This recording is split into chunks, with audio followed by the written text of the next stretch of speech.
Hi, I got the blood results back from the bloods I had taken last week. I got them back yesterday, just so I could, have a little look before I booked an appointment with the doctor if I had to. There was a note on, the receptionist pointed out there was a note on the results to say book an appointment with the doctor, which I knew straight away as soon as she said it that my TSH must have been suppressed, and I believe you can get a little bit worried if it's suppressed. So got those, has a little look through, and you'll have to forgive me because I've got them in my hand here. So the TSH was 0.19, and last time I had it done it was 3.13, so it's gone down. An optimal level is -1, but the fact that it was 0.19 meant that they wanted to speak to me.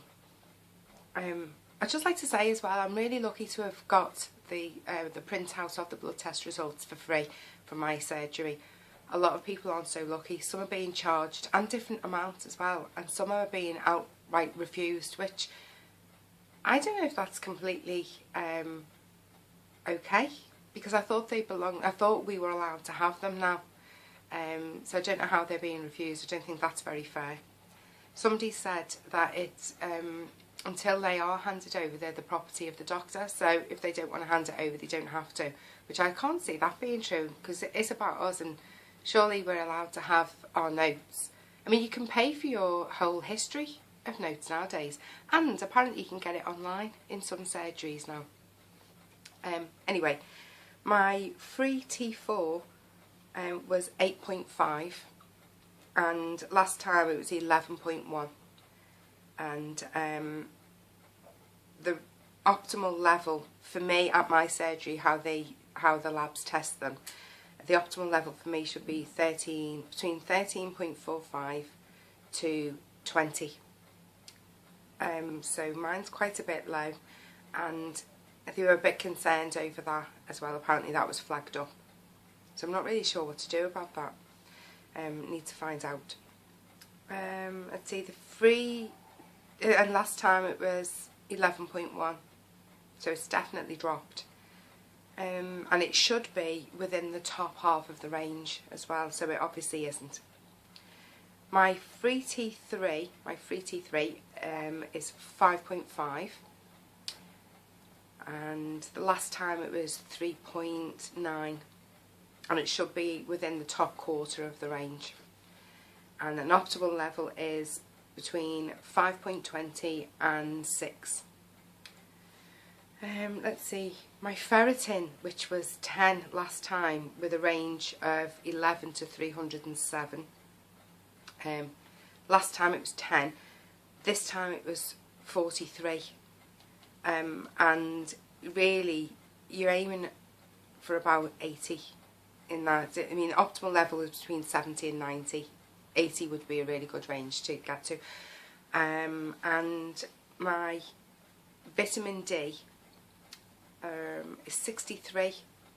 Now, it was 48 last time. So I was thinking, and the optimal levels that I'd written down was between 50 and 80. So I was really quite glad that it was 63, because I thought, oh good, I'm in the optimal range. It only turns out that it's not, that I was reading the wrong thing. There's if I can, I'll put a picture of the there's like a diagram showing you where your optimal range should be.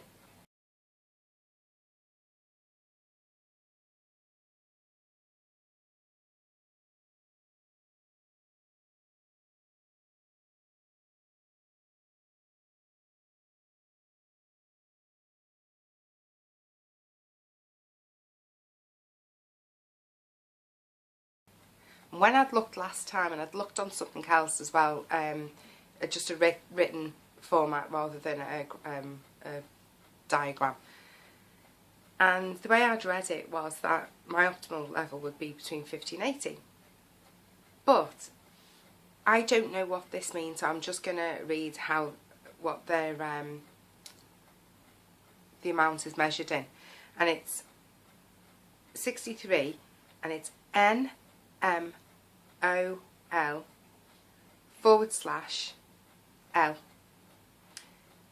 So that's what they measure in. So when I looked at the thing last time, I'd looked in the wrong column, and the column I was looking in is measured in a different way. Apparently what I'm aiming for is 200, and I'm only on 63, and I've started in, was it like July or August last year, and it's taken all that long to go from 48 to 63. How long is it going to take to get to 200? It's like mind-boggling. And all I can think of is, if I'd have waited, because really, ideally, you should wait until what they say is all your ducks are in a row, so all your blood tests you have done are optimal. But some people work on getting them optimal whilst they're on NDT. So I, as you remember, you know, or you might not know, I decided to do it that way. If I'd have waited, I still wouldn't be taking the NDT, and I'd have still been feeling rubbish. Maybe a little bit better because other levels have risen. But I think generally I would have felt rubbish. And I still wouldn't be getting to take it probably for the next 6 months or another year. So that's really worrying. And also the fact that the free T4 is so low, and that's quite a worry. Because why isn't it raising? And like, what should I do? That's the question. See, it's kind of made me doubt the whole thing now, because it has made me nervous, because I'm not a doctor. The people on the forums I'm on have got a lot of patient experience, but they're not doctors either. So it is quite scary. But then I suppose, you know, I've seen doctors about it before, and they've not been any help either. So it's like the blind leading the blind. I just don't want to make things worse.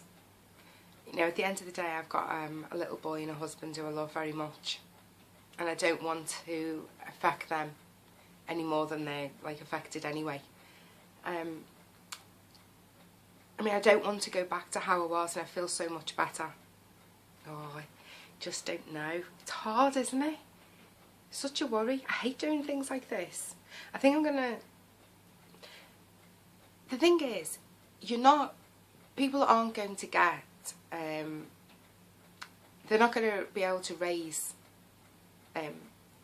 correctly or well enough unless all of their levels are where they're supposed to be. It's going to be a bumpy journey to getting better. But I'm not really sure what to do, because in that case then, you know, it could be another year before all my ducks are in a row. So that means it's going to be a year of not being able to raise correctly on my grains or raising the T4. And I think, I mean, it's 8.5. It should be between 13.45 and 20. What if it gets lower? That's my concern. And they've said they won't test me again for another 12 months. So, I mean, I know I could pay privately in the meantime, but then how long do you leave it? And how quickly will it go down? Oh, so many questions. See, I'm on a holding dose of 3 grains at the moment. The last time I tried to raise to 3, I was getting chest pains and erratic heartbeats and joint pain. And so it gave me a bit of a fright. I didn't quite make it to a week. I know you've got to push past some of those symptoms because I think apparently like things will even out and then you'll feel a bit more normal. So I did leave it more than 3 or 4 days. I think I chickened out at about 5 days.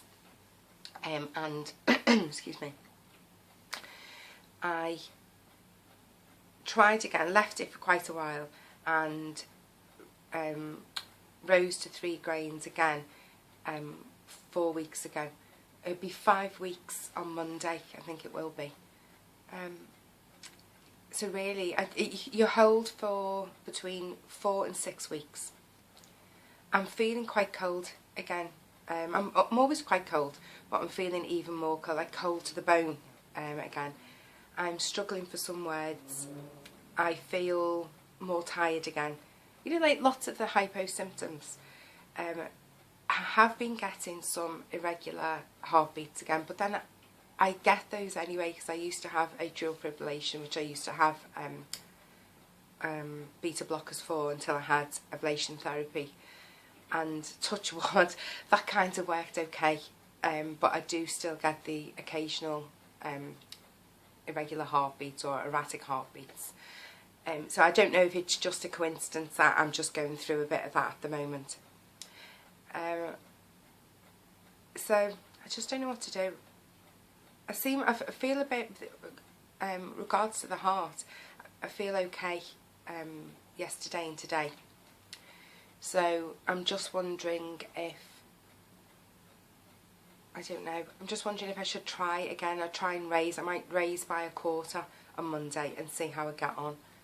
If I don't chicken out in the meantime, but I've got to raise. I've got to keep trying to raise it, because I would presume, because the grains have got T4 in and T3, I need to raise the T4 because it's getting too low. But then I'm frightened that it won't convert to T3, which is the active hormone, and then I'll start pooling. Oh gosh, and then I don't know what will happen. Oh, I just wish I had a doctor that knew and would help me, but never mind. Anyway, we'll see how it goes.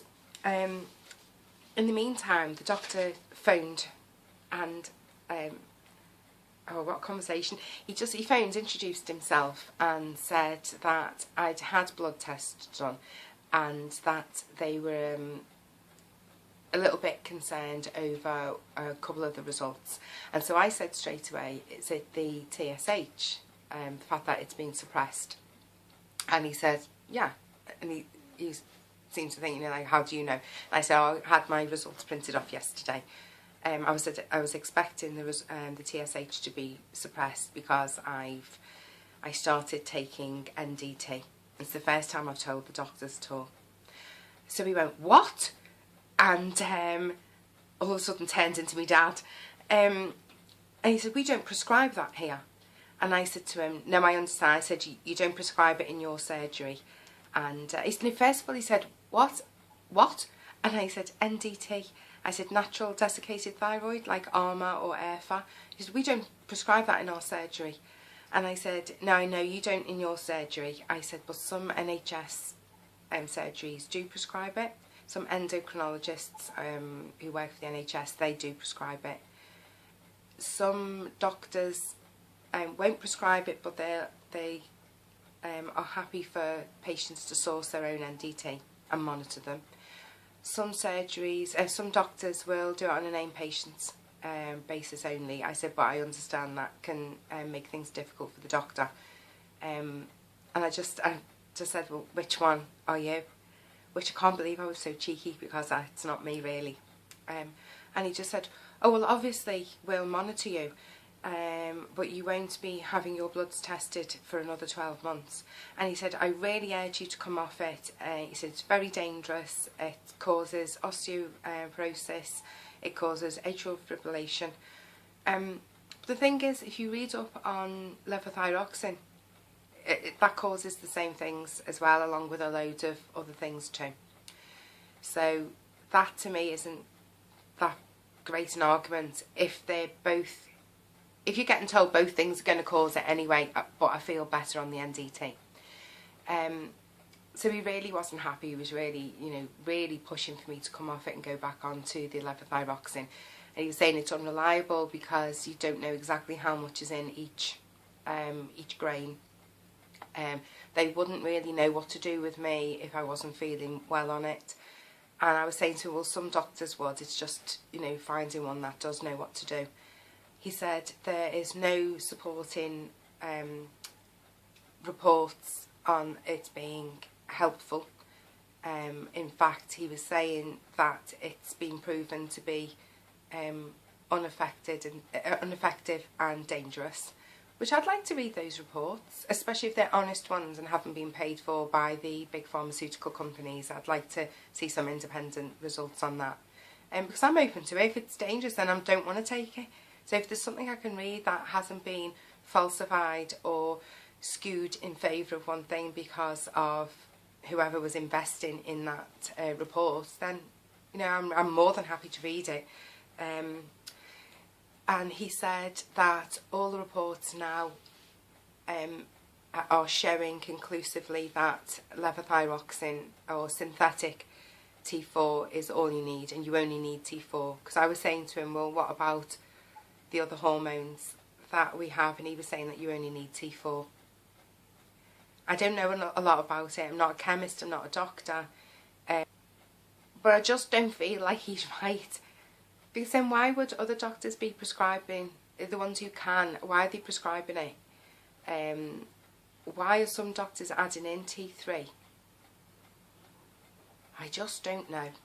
Anyway, so the conversation went on like that, where he was, you know, giving the old, you're doomed if you carry on. And I was saying to her, you know, I thanked him for his concern. And I said, the thing is, I said, I felt like I had no other option. I said, I've never met you before. I said, I haven't spoken to you before. I said, but this time last year, I said, I actually thought I was dying. I said, I was so ill. I said, I could hardly speak. I could hardly function. I said, I was in so much pain. I just felt like death. And I said, when I went to see the doctor, she said it was in my head. She said, oh, well, obviously you will be tired because you're married to an invalid and you are a new mum and you work. And I understand, you know, things take their toll and people do get tired. I wasn't tired. I was absolutely drained of any energy or will to live. And the only thing she offered me was antidepressants. And he said, yes, well, that's what, you know, you would be offered, because depression is one of the things that goes hand in hand with the thyroid disease, along with other things as well. And he said, but it could be, you know, the depression can be linked to, and he listed a few other things. And I said, well, that's the thing. I said, nobody thought about checking anything else. Nobody looked into anything else for me to see, is that why I was feeling like I was feeling? And he said, well, that's just lazy doctoring.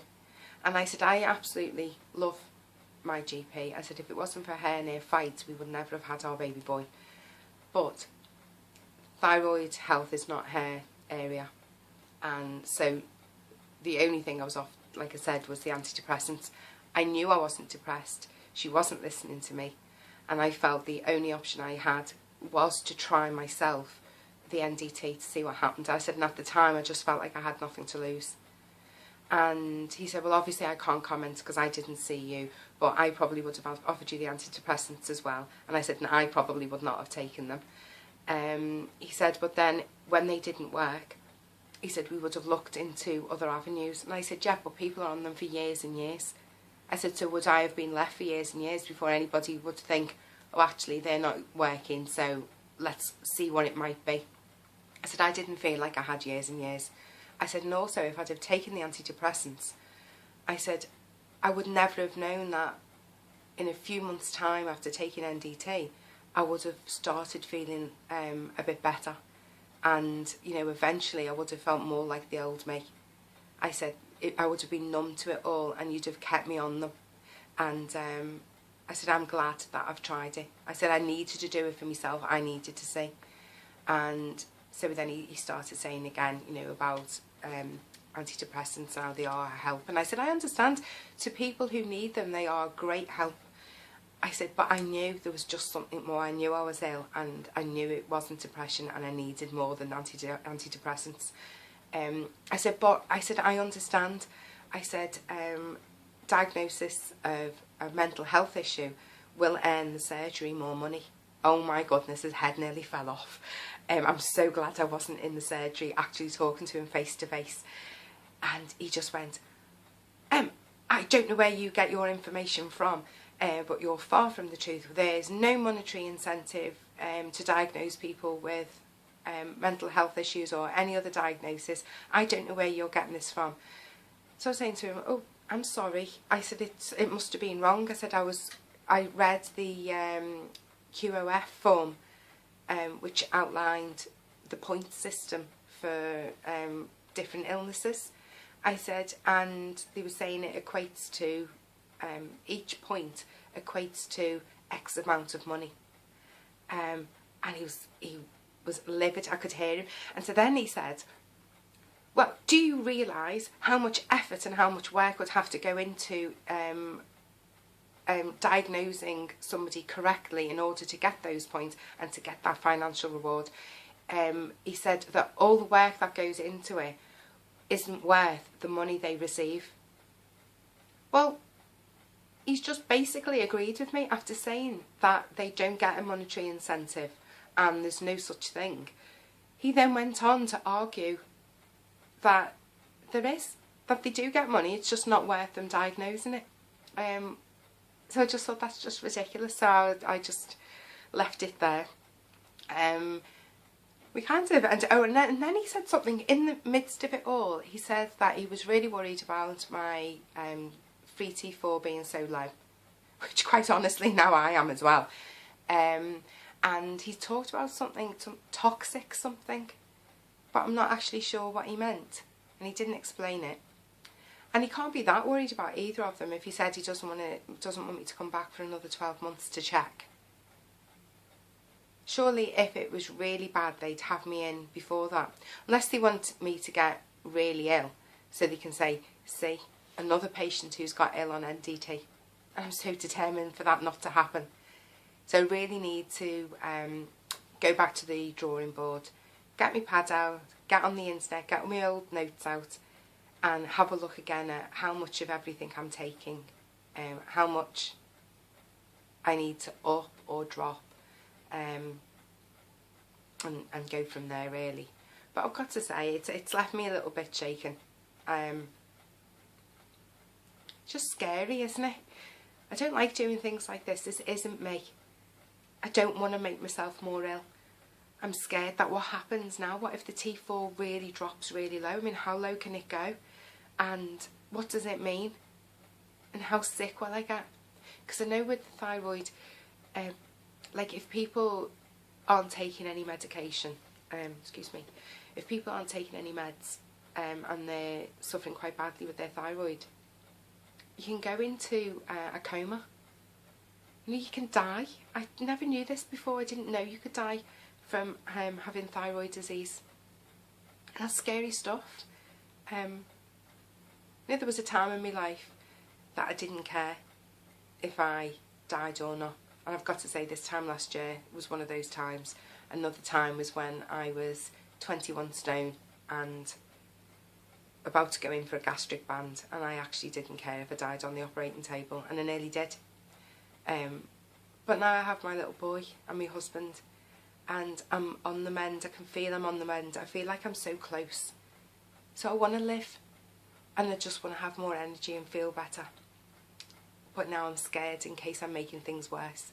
But I just think if I go back onto levothyroxine, I'm just going to end up like how I felt before, and I don't want that either. And then they're telling me that my B12's okay and my D3's okay when it obviously isn't. My ferritin at 10 is okay. All these things that as they're going up in their levels, I'm sure are helping, as long as I don't go over, which then I'd have adverse effects from that either. It is a fine line. I understand they probably haven't got time to really think about each person and what to do, because some things are difficult and they cross over. But that's what they get paid for. It's like me going into work and thinking, I know that child's got communication problems that affect every aspect of his daily life, but can I be bothered today? Not really. You know, it's just not. One, I wouldn't want to do that, because why would you want to see somebody struggling and suffering? And two, I'd be sacked. So yeah, that's what I get paid to do. Anyway, so that's where I'm at now. That's the results I've got. I'm going to have to make a list of the things that I need. I might give it another 4 months and then pay privately. I was going to do it sooner, but I just think seeing how low some of my things are, I think maybe 4 months is long enough to show a difference in some things perhaps, and not too long for other things to drop down too much. And do you know what? They didn't check blood pressure. They didn't test my heart rate or anything really. So never mind. I'm still here being able to talk to you. I hope you're all having a better experience than I am. You must let me know if you are. Any tips, any hints, What are you going through? Are you on NDT? Have you got a supportive doctor or endocrinologist or holistic doctor? Or do they call them a functional doctor? I think mine's dysfunctional. I'm not anyway, I'll leave it here. Bye for now.